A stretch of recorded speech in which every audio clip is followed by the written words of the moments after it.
माझ्या घरची माणसं खूप साधी आणि सिंपल आहेत. जशी आहे तशा परिस्थितीमध्ये आम्ही 2 ते 4 दिवस काय आपल्याला राहायचे तेवढा दिवस गपचूप राहून आम्ही निघून येत असतो.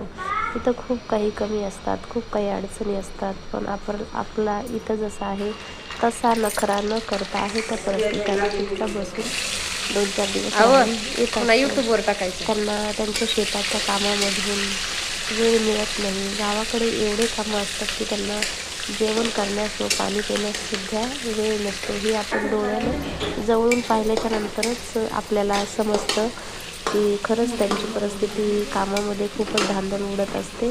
कारण गावाला प्रत्येक गोष्ट असते. गाय, म्हैस, अगदी शेळी, मेंढी, मांजरीपासून त्यांच्याकडे सर्व प्राणी वगैरे असतात. त्याच्यामुळे त्यांना प्रत्येक गोष्टीची देखभाल करावी लागते. शेती, मशागत शेतीची काढणं, खुडणं.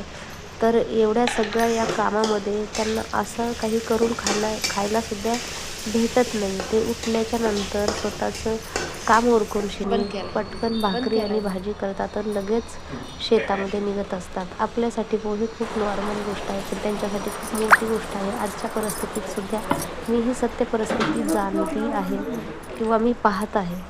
कारण गावाकडे जे मी पाहते ते आपण इथं काहीच पाहत नाहीत.